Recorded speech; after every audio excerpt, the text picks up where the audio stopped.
Bible विस्तार से। आप सबका बाइबल विस्तार से में स्वागत है। धर्म ग्रंथ का ज्ञान हमें ईश्वर के नजदीक पहुंचाता है। धर्म ग्रंथ कहता है कि ईश्वर ने इंसान को बनाया ताकि वो ईश्वर को जान सके और एक रिश्ता बना सके। इसके लिए धर्म ग्रंथ को जानना जरूरी है। यही हमारी कोशिश है कि हम ईश्वर के ज्ञान में बढ़ें। बाइबल विस्तार से में हम पहले नए विधान से शुरू करेंगे। शुरू करने से पहले आइए हम ईश्वर से प्रार्थना करें। हे ईश्वर, हम आपका वचन पढ़ने जा रहे हैं। हमारे मन की आंखें खोलें ताकि हम प्रभु आपको जान सकें और एक आध्यात्मिक जीवन जिए आपके वचन के अनुसार। यह हम मांगते हैं प्रभु यीशु के नाम, आमीन। आज हम संत मार्कुस का अध्याय 12 सुनेंगे। अध्याय 11 के अंत में हमने देखा फरीसी और शास्त्री प्रभु से सवाल कर रहे थे कि प्रभु किस अधिकार से यह सब कर रहे थे। प्रभु ने उसका जवाब नहीं दिया।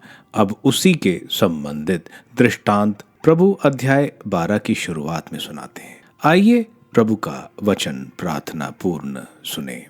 संत मार्कुस का सुसमाचार का अध्याय 12 वचन 1 से 12। हिंसक आसामियों का दृष्टांत।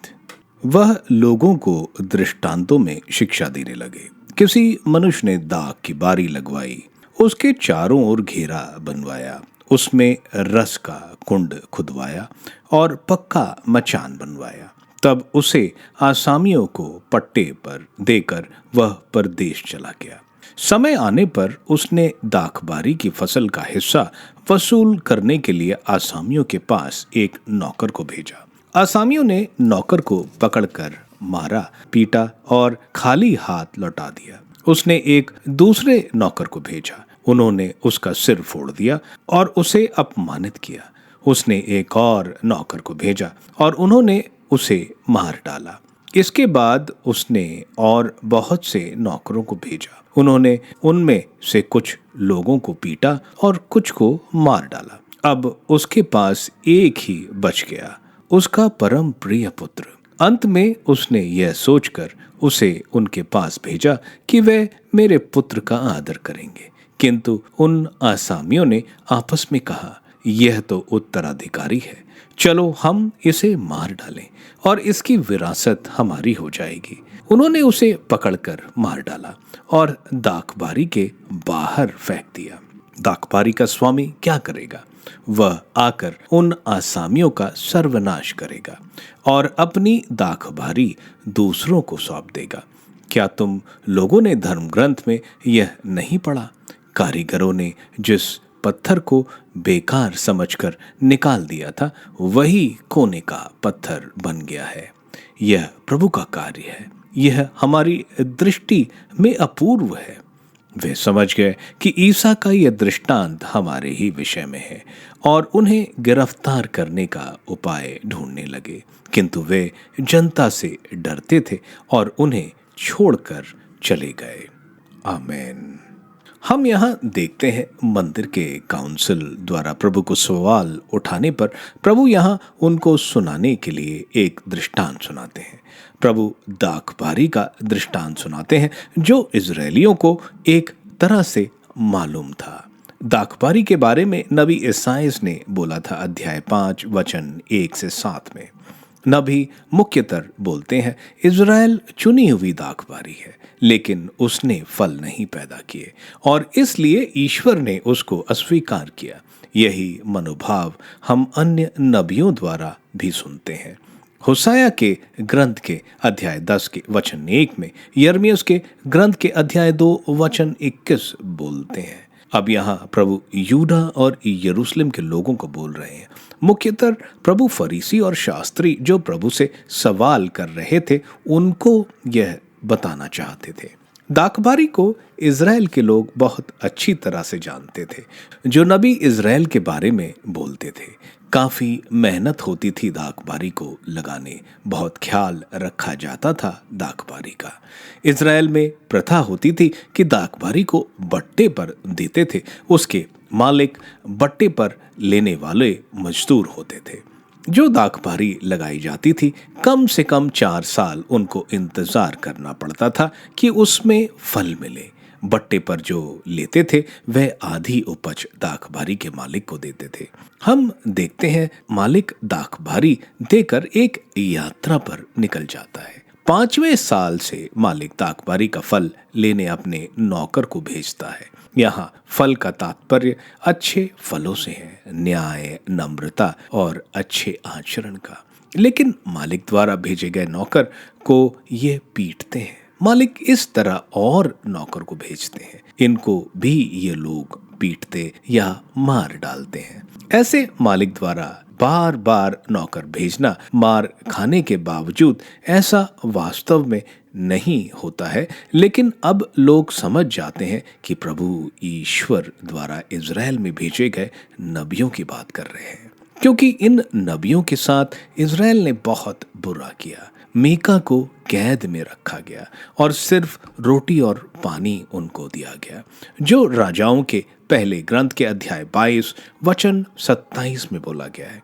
यर्मियस को बुरी तरह मारा गया था। यर्मियस के ग्रंथ के अध्याय 20 वचन 2 बोलते हैं, जकारिया को मंदिर के परिसर में पत्थरों से मारा और ईसाइयास को आरे से 2 हिस्सों में चीरा गया। इसके बाद मालिक अपने इकलौते बेटे को भेजते हैं। यह दिखाता है कि ईश्वर कितना प्यार करते हैं कि ईश्वर अपने इकलौते पुत्र को भेजते हैं और ये उम्मीद करते हैं कि वे ईश्वर पुत्र का आदर करेंगे। लेकिन वो मजदूर ईश्वर पुत्र को मारने के लिए षड्यंत्र रच रहे हैं, क्योंकि अगर वारिस को ही मार दिया जाए तो कोई वारिस ना होने की वजह से जो पहले उस दाखबारी पर हक जाहिर करेगा वह उसका होगा। यहाँ ये फरीसी और शास्त्री प्रभु के साथ यही करना चाहते हैं। यह दृष्टांत का मतलब ईश्वर इस दाखबारी यानी इज़राइल के मालिक हैं। दाखबारी में घेरा और मचान बताता है कि ईश्वर ने इज़राइल को बचाने के लिए घेरा उनको 10 आज्ञाएं देकर और मचान नबियों को बनाया ताकि वह देख सकें और उन्हें गलत आचरण से रोक सके। मालिक की दूर यात्रा का तात्पर्य ईश्वर की आवाज सानाई पर्वत पर सुनने के बाद इतने समय नहीं सुनाई देने का है।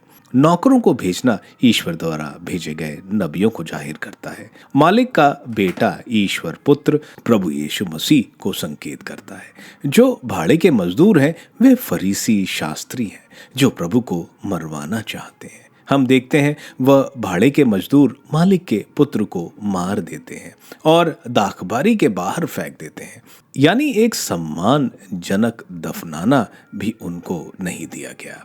इस हरकत की वजह से दाखबारी के मालिक यानी ईश्वर दाखबारी को नए इज़राइल जो अन्य जातियों और यहूदी जो प्रभु में विश्वास करते हैं उनको देंगे। प्रभु इस दृष्टांत को एक और दृष्टांत से जोड़ते हैं जो खेती से उन्हें भवन निर्माण वस्तुकला की ओर ले जाते हैं।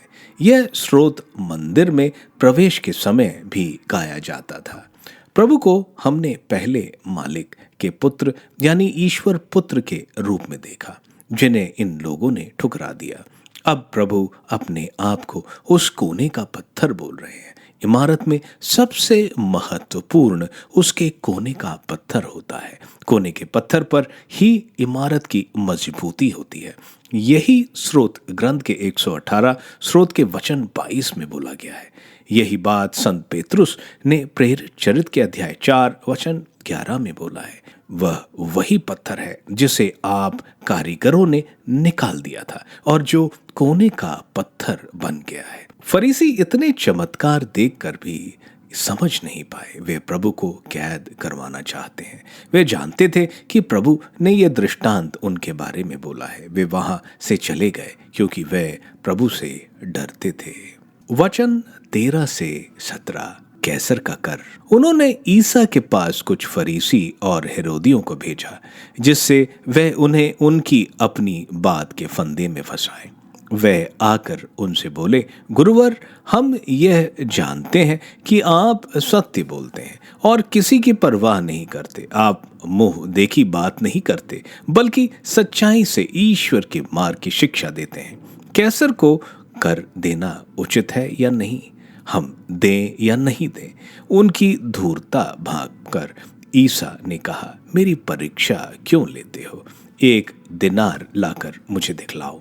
वे एक दिनार लाए और ईसा ने उनसे पूछा, यह किसका चेहरा और किसका लेख है? उन्होंने उत्तर दिया, कैसर का। इस पर ईसा ने उनसे कहा, जो कैसर का है उसे कैसर को दो, और जो प्रभु का है उसे ईश्वर को। यह सुनकर वे बड़े अचंभे में पड़ गए। आगे हम देखते हैं फरीसी जो कट्टर धार्मिक माने जाते हैं, वे प्रभु को फंसाने के लिए हेरोदियों जो राजा हेरोद एंटिपस के समर्थक थे, उनके साथ मिलकर प्रभु से रोम के सम्राट सीसर द्वारा टैक्स जो लगा था उसके बारे में प्रभु से पूछते हैं।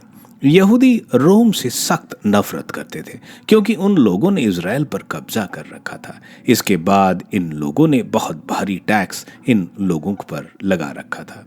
जो अलग अलग के टैक्स इन पर लगे थे वह इस प्रकार थे।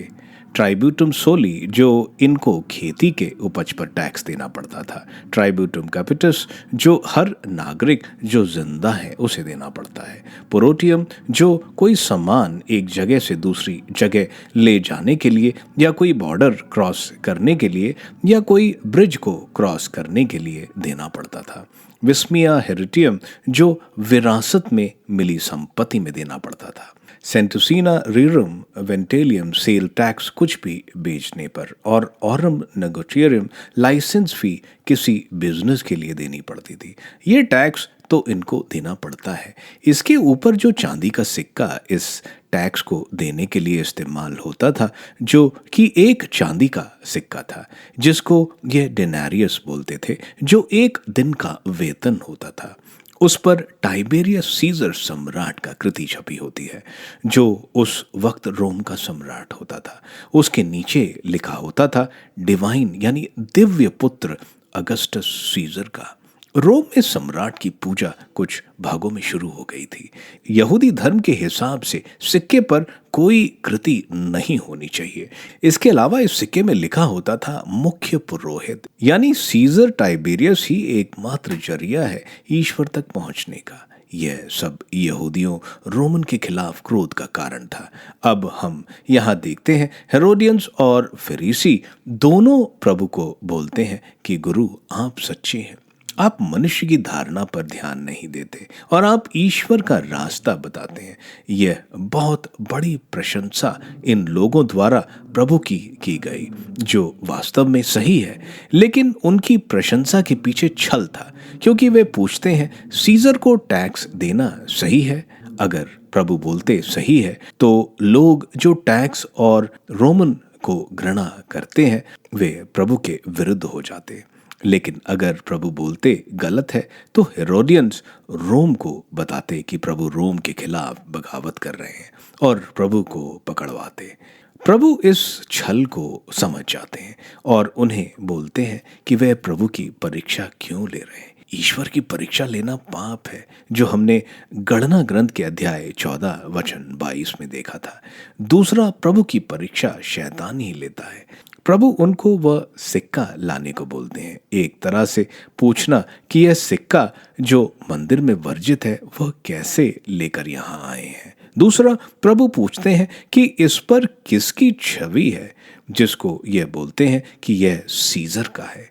प्रभु बोलते हैं जो सीजर का है उसे सीजर को दो। यह बताता है कि प्रभु सरकार द्वारा टैक्स को मान्य बोल रहे हैं और उसको देने को हर क्रिस्तीय का फर्ज है। आगे प्रभु बोलते हैं कि जो ईश्वर का है उसे ईश्वर को दो। मानव ईश्वर की छवि है, जिसको ईश्वर ने अपनी छवि में बनाया है। सरकार इन सिक्कों और कागज पर हक जमा सकती है, लेकिन ईश्वर का तो सब कुछ है। मानव का सर्वस्व ईश्वर का है। उसका मन, हृदय, आत्मा, शक्ति सब ईश्वर का है। उसे पूरी तरह से ईश्वर को समर्पित करें। यह सुनकर सब अचंभे में हो जाते हैं। वचन 18 से 27, पुनरुत्थान का प्रश्न। इसके बाद सदूकी उनके पास आए। उनकी धारणा है कि पुनरुत्थान नहीं होता। उन्होंने ईसा के सामने यह प्रश्न रखा, गुरुवर, मूसा ने हमारे लिए यह नियम बनाया, यदि किसी का भाई अपनी पत्नी के रहते निसंतान मर जाए तो वह उसकी विधवा को ब्याह कर अपने भाई के लिए संतान उत्पन्न करे। 7 भाई थे। पहले ने विवाह किया और वह निसंतान मर गया। दूसरा उसकी विधवा को ब्याह कर निसंतान मर गया। तीसरे के साथ भी वही हुआ और 7 भाई निसंतान मर गए। सबके बाद वह स्त्री भी मर गई। जब वे पुनरुत्थान में जी उठेंगे तो वह किसकी पत्नी होगी? वह तो 7 की पत्नी रह चुकी है। ईसा ने उन्हें उत्तर दिया, कहीं तुम लोग इसलिए तो भ्रम में नहीं पड़े हुए हो कि तुम ना तो धर्म ग्रंथ जानते हो और ना ईश्वर का सामर्थ्य। क्योंकि जब वे मृतकों में से जी उठते हैं तब ना तो पुरुष विवाह करते हैं और ना स्त्रियां विवाह में दी जाती हैं, बल्कि वे स्वर्ग दूतों के सदृश होते हैं।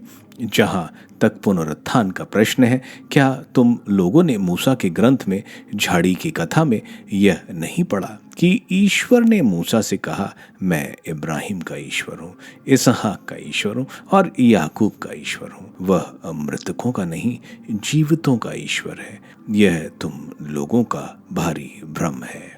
हम अब सदूसिस को देखते हैं। वे प्रभु को फंसाने आते हैं। सदूसिस अमीर लोग थे जो मुख्य पुरोहित के परिवार से थे। ये खुले मिजाज के लोग थे। इनका मंदिर पर अधिकार काफी था। ये सिर्फ टोरा यानी मूसा के 5 ग्रंथों को ही मानते थे, नबी और स्रोत ग्रंथ को नहीं मानते थे। इसके अलावा ये पुनरुत्थान और देवदूतों में विश्वास नहीं करते थे। ये प्रभु के पास आकर बोलते हैं कि एक यहूदी जिसके 7 भाई थे वह मर गया। संहिता के हिसाब से उसकी पत्नी का विवाह उसके भाई से हुआ ताकि वो अपने मृत भाई के लिए संतान पैदा करे, ताकि उसका नाम इज़राइल में ना मिट जाए। ऐसे 7 भाई मर गए। स्त्री ने 7 से विवाह किया लेकिन कोई संतान नहीं हुई, तो वह पुनरुत्थान में यह स्त्री किसकी पत्नी होगी? क्योंकि इसने तो 7 से शादी करी थी।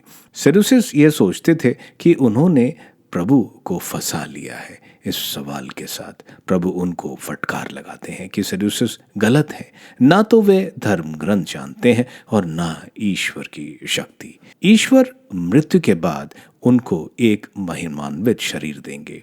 वे स्त्री पुरुष तो होंगे लेकिन उनके पृथ्वी में संतान की तरह स्वर्ग में संतान नहीं पैदा करेंगे। वे तो स्वर्ग दूतों की तरह होंगे। इस तरह प्रभु ने उनके तीनों गलत सोच को तोड़ते हैं कि मृत्यु के बाद जीवन है, पुनरुत्थान और देवदूत होते हैं। आगे प्रभु उनके धर्म ग्रंथ के नबी या स्रोत ग्रंथ से नहीं बल्कि टोरा यानी मूसा के 5 ग्रंथों में उनको यह दिखाते हैं। वे निर्गमन ग्रंथ के अध्याय 3 वचन 6 और 15 से 16 को समझ नहीं पाए, जहां ईश्वर बोल रहे हैं कि ईश्वर जिनका रिश्ता किसी से है वो जीवित होगा।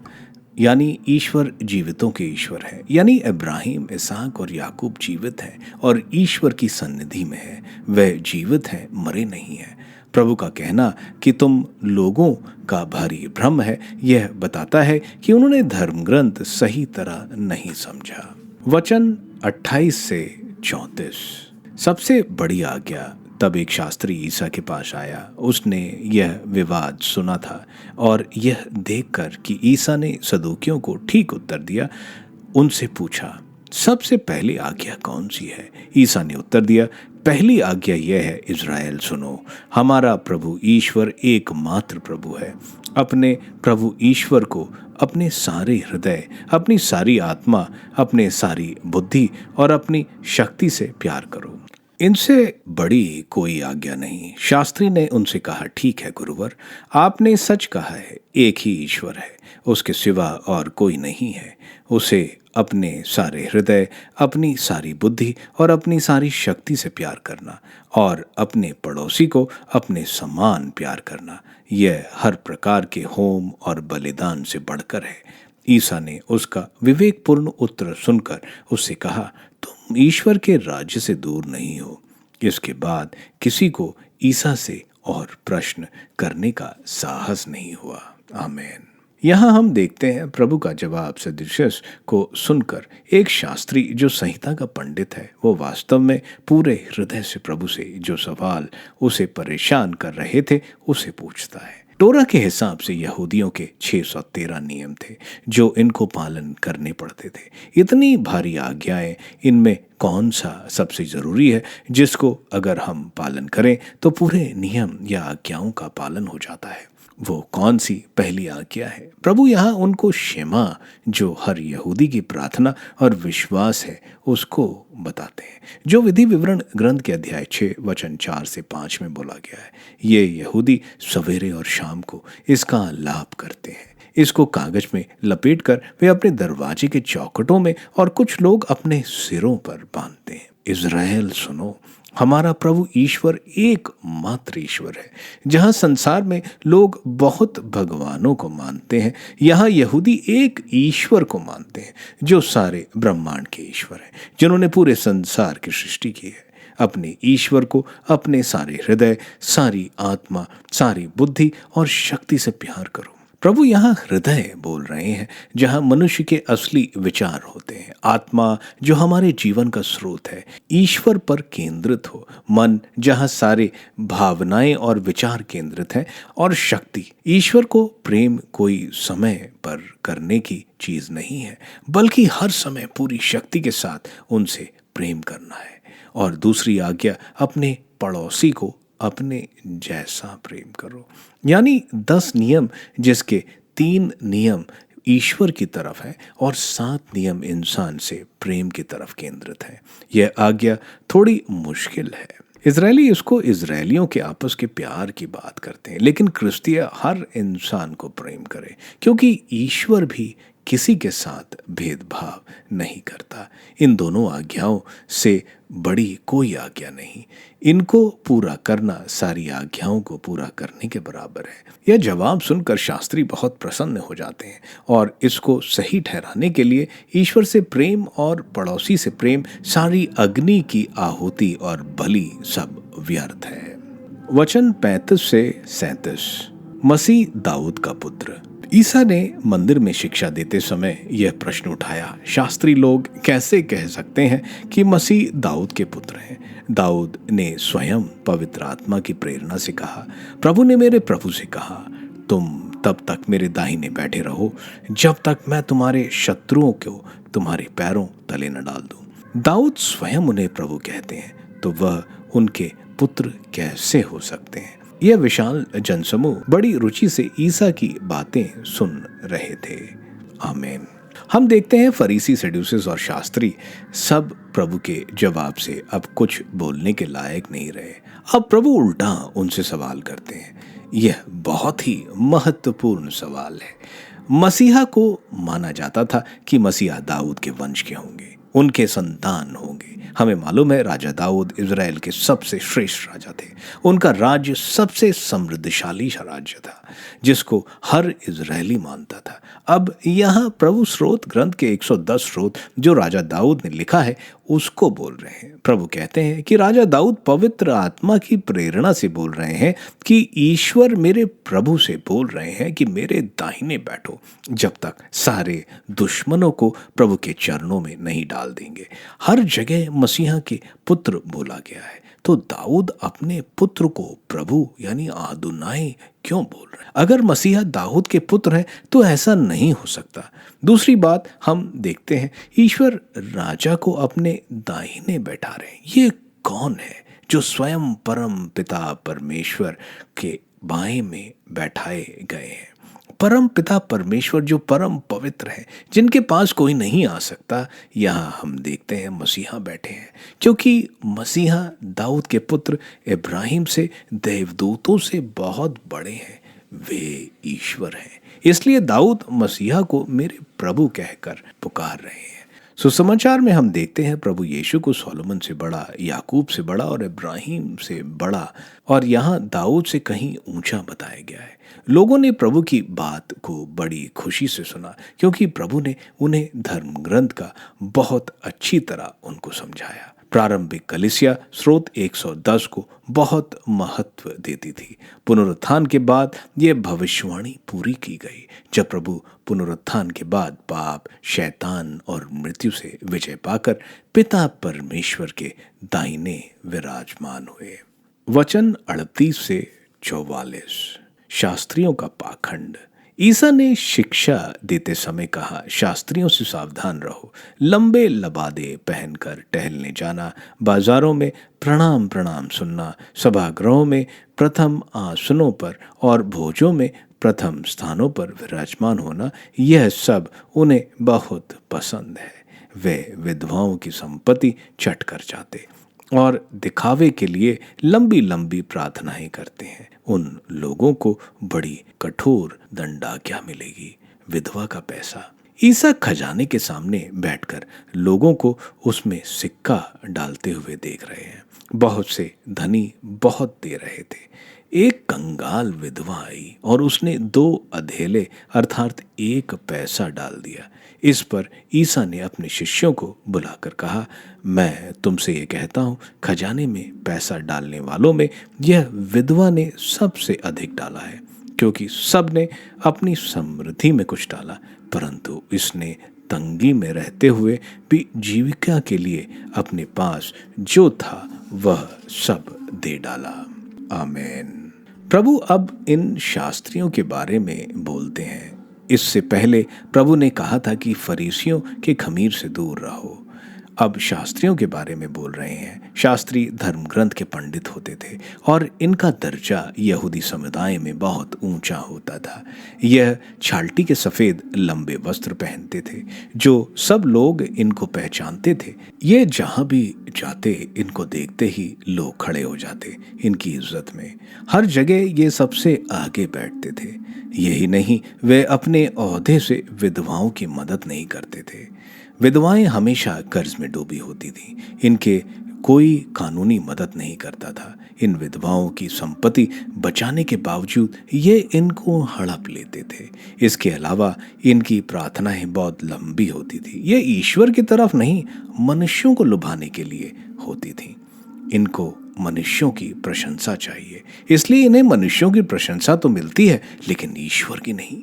प्रभु शास्त्रियों द्वारा विधवाओं का शोषण और उनके ईश्वर से दूर होने वाली बात के बाद अब सच्ची भक्ति प्रभु दिखाते हैं। यह दुनिया का सबसे बड़ा दान होगा जो यह विधवा करती है। विधवाओं के पास अपनी जीवन बिताने के लिए कोई पैसा नहीं होता था। उनको कोई अधिकार नहीं है। किसी जमीन पर विरासत आदि का हक नहीं होता था इनको। मंदिर में हम देखते हैं 13 संदूक होते थे जिनमें लोग धन डालते थे मंदिर की अलग अलग जरूरतों के लिए। इसमें पैसा डालते तो पैसे की आवाज आती थी। अमीर पैसा डाल कर दिखाते थे कि उन्होंने कितना पैसा डाला है।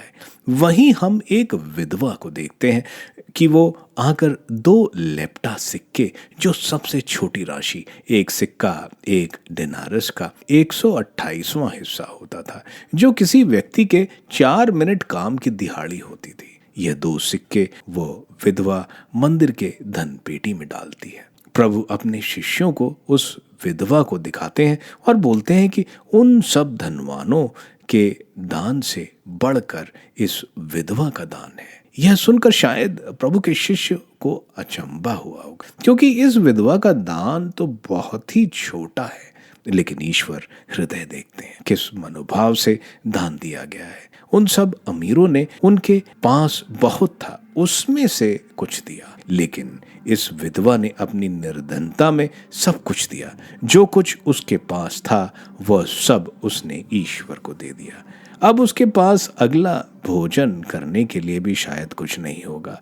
वह उसके लिए ईश्वर पर निर्भर रहेगी। इसी तरह प्रभु यीशु ने भी अपना सब कुछ हमारे लिए न्यौछावर कर दिया और अपने शरीर को हमारे लिए बलि चढ़ा दिया। आप सबका बाइबल विस्तार से सुनने के लिए धन्यवाद। प्रभु का वचन आपको बहुत आशीष देगा। यह पठन हम हर हफ्ते बुधवार और शनिवार को करेंगे। मैं आप सबसे विनती करता हूं कि आप इसको दूसरों को शेयर करें। प्रभु का वचन स्वयं प्रभु यीशु है। इनको शेयर करने वालों को ईश्वर की आशीष जरूर प्राप्त होगी। मैं आप सबका अगले एपिसोड में बेसब्री से इंतजार करूंगा। धन्यवाद।